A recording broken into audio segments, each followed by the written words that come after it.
¿Han notado ciertos eventos en el mundo actual que parecen alinearse con las profecías bíblicas sobre el fin de los tiempos? ¿Qué papel creen que juega la iglesia en estos tiempos difíciles? ¿Estamos, como cuerpo de Cristo, despertando a la realidad espiritual de nuestro tiempo, o estamos cayendo en un letargo del que necesitamos despertar urgentemente? ¿Qué señales o eventos inminentes podrían estar indicando que estamos al borde de un glorioso avivamiento espiritual, uno que podría ser el último antes del regreso de Cristo? Si están tan intrigados como yo sobre estas cuestiones, les invito a quedarse hasta el final del video, y si no estás suscrito a nuestro canal, te invito a que te suscribas y activar la campana de notificaciones para que así no te pierdas ningún video. Y no olviden dejar sus opiniones en los comentarios. Yo soy el hermano Daniel.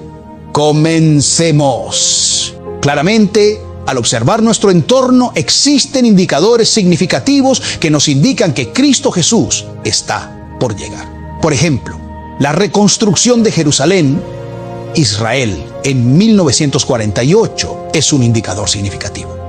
Hambrunas, enfermedades, sismos, conflictos bélicos, rumores de confrontaciones, la tensión en Oriente Medio, la renuncia a la fe de la iglesia en estos tiempos recientes. Todas estas son señales que nos alertan de la inminente llegada de Cristo Jesús. Y es muy probable que seamos la generación que presencie la captación de la iglesia, aunque desconocemos el día exacto, la hora, el mes o el año, pero sí confiamos y estamos convencidos de que Cristo retornará pronto por su comunidad. No obstante, existe una señal, una última profecía que creo será lo que prepare al remanente, la iglesia, para los días finales. Porque seamos honestos, si Cristo llegara en este momento, desafortunadamente, hay miles o millones de fieles que están inactivos en su vida espiritual. Y considero imprescindible esta última señal para que la iglesia se aliste para su encuentro con Cristo Jesús. Pero, ¿a qué profecía o señal me refiero? Bueno, en este video deseo discutir sobre esto, la última señal o vaticinio que ocurrirá en la iglesia antes de que Cristo regrese por nosotros. Y pienso, como ya mencioné, que es el indicador que preparará a la iglesia para los días finales. Y al concluir el video, quiero también comentarles sobre la posible persecución que la iglesia podría enfrentar en estos tiempos finales, sí, la adversidad que la iglesia podría experimentar antes de que seamos llevados al cielo. Observamos señales significativas como la reconstitución de Israel en 1948, las tensiones en Oriente Medio, el incremento de la iniquidad, así como la renuncia a la fe en la iglesia, entre otros. Todo esto nos indica que Cristo está por regresar por su iglesia. Si estás de acuerdo conmigo, escribe un resonante amén en los comentarios. No obstante, siendo realista, deseo expresar abiertamente mi percepción sobre esta gran verdad. Al contemplar la iglesia en estos tiempos recientes, lamentablemente, mi querido hermano, la iglesia ha caído en letargo en muchas áreas, cumpliendo así lo que Cristo predijo a través de la profecía o parábola de las 10 vírgenes, donde mencionó que al demorarse el esposo, las 10 vírgenes se adormecerían. Esto se refiere al letargo espiritual de la iglesia, y lo que estamos presenciando hoy es la realización de esa profecía. Por ejemplo, ha perdido el fervor por la palabra de Dios, su amor y su entusiasmo por ella. Contamos con Biblias de todo tipo, tamaños, formatos, colores y versiones. Tenemos diversas Biblias en casa. Desafortunadamente, somos la generación que menos consulta la palabra de Dios. Como consecuencia, estamos presenciando también la apostasía en la iglesia, es decir, el rechazo de la verdad. Hay denominaciones completas que han aceptado el pecado. Pecados graves que la Biblia reprueba. Y estamos observando una influencia nefasta del pecado en la iglesia. La iglesia ha descuidado la santidad permitiendo así el pecado desde muchos púlpitos cristianos. Lamentablemente, la iglesia también ha descuidado la oración, ya que posiblemente seamos la generación que menos ora. Anteriormente, cuando alguien se convertía, se le instruía: debes orar, buscar a Dios. Las iglesias organizaban cultos de oración, pero hoy en día, tristemente, muchas iglesias han suspendido sus cultos de oración.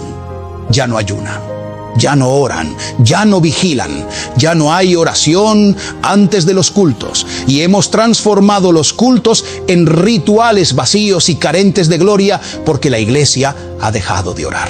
Y mi estimado hermano, Jesús dijo: estén alerta y oren para no caer en tentación.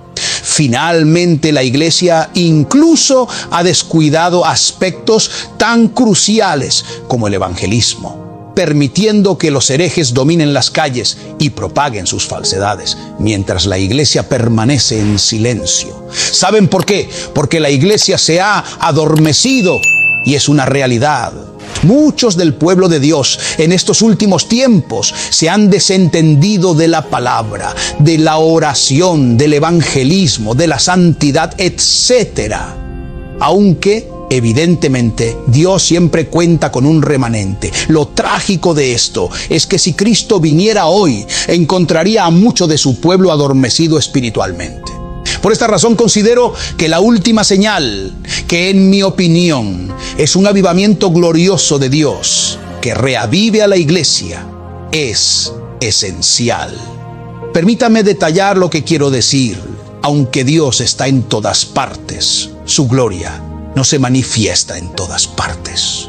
Cuando su presencia se hace sentir en un lugar específico, ya sea una ciudad, provincia o país, en un momento determinado, a eso se le denomina un avivamiento.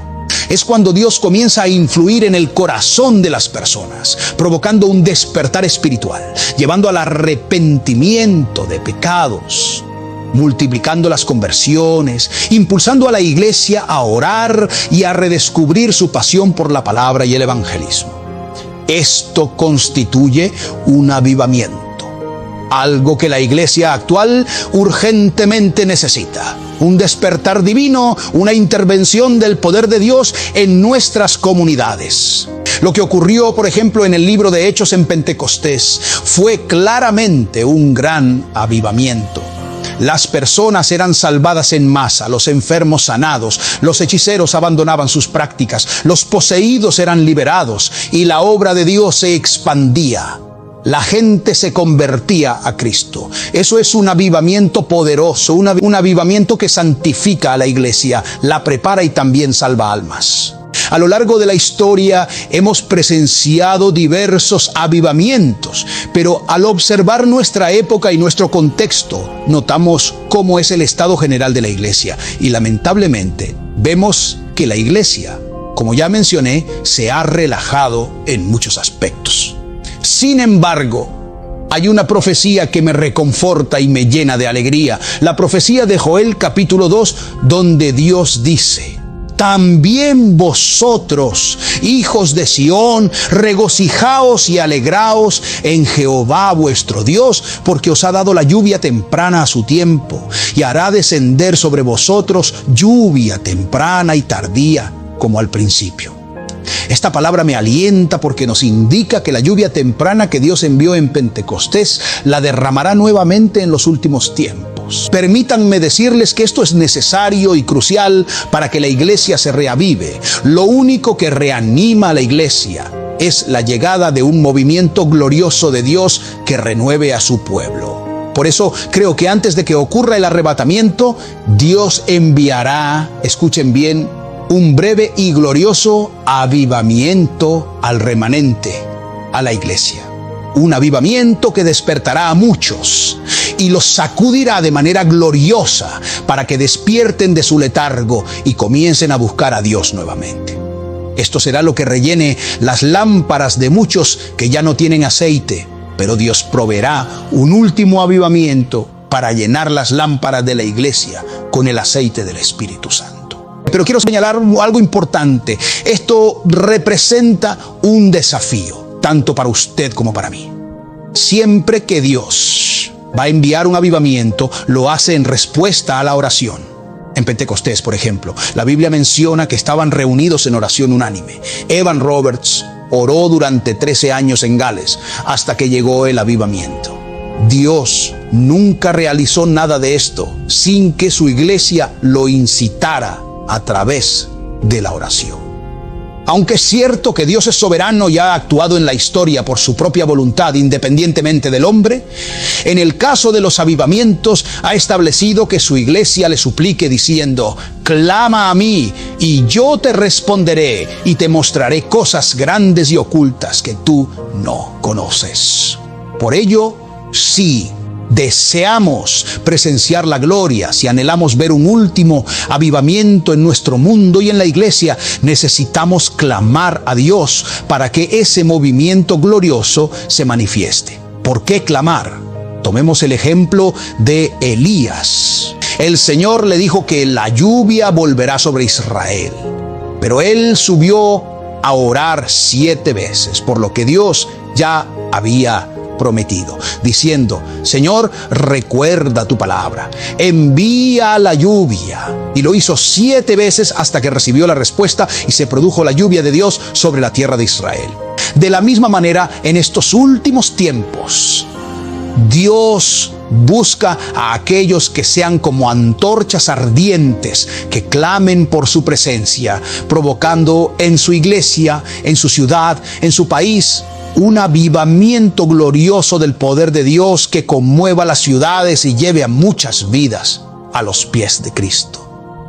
Así como también despierte a muchos creyentes del profundo sueño espiritual en el que están sumidos hoy en día. Sin embargo, es interesante notar que siempre que Dios se dispone a enviar un avivamiento, una de las acciones que Dios emprendió fue introducir el fuego de las pruebas para despertar a la iglesia y motivarla a buscarlo nuevamente, propiciando así su expansión. Es interesante observar que aunque la iglesia en Jerusalén experimentó un avivamiento, Cristo había instruido: seréis mis testigos en Jerusalén, en toda Judea, en Samaria y hasta lo último de la tierra. Pero la iglesia se había confinado en Jerusalén. ¿Qué hizo Dios entonces? Permitió la persecución en Jerusalén. Y la Biblia relata que los cristianos se dispersaron huyendo de Jerusalén, pero en cada lugar al que llegaban provocaban un avivamiento glorioso, como Felipe en Samaria. Esto fue permitido por Dios para que su gloria se extendiera a otros pueblos y ciudades. Me pregunto si la iglesia en estos tiempos finales también experimentará cierta tribulación o persecución antes del arrebatamiento. Como saben, no creemos que la iglesia esté presente durante la gran tribulación ni sea perseguida por el anticristo, porque sostenemos que la iglesia será arrebatada antes. Pero sí creemos que la iglesia será arrebatada y por lo tanto no estará en la gran tribulación ni cuando se manifieste el anticristo. No obstante, es posible que la iglesia enfrente cierta persecución en estos últimos tiempos, una persecución que prepare y despierte a la iglesia para clamar a Dios. Y entonces, en medio de ese clamor, Dios derrame un último avivamiento sobre nuestras iglesias y ciudades, una gloria que despierte a los que están dormidos y al mismo tiempo salve a miles de almas que necesitan ser salvadas. Entonces, mi estimado hermano, creemos que se avecina un último movimiento divino sobre la iglesia, pero es necesario incitarlo mediante la oración. Y permítanme decirles algo. Es preferible buscar a Dios voluntariamente y no que sea Él quien nos impulse a orar mediante diversas persecuciones. Aún así, me gustaría saber en los comentarios si ustedes piensan que la iglesia enfrentará alguna tribulación antes del arrebatamiento al cielo. Espero que este video haya sido de grande bendición para su vida. Antes de despedirnos, les invito a suscribirse a nuestro canal, darle like a este video y activar la campana de notificaciones para que no se pierdan nuestros próximos videos. Yo soy el hermano Daniel y conmigo será hasta nuestro próximo video. Que Dios los bendiga.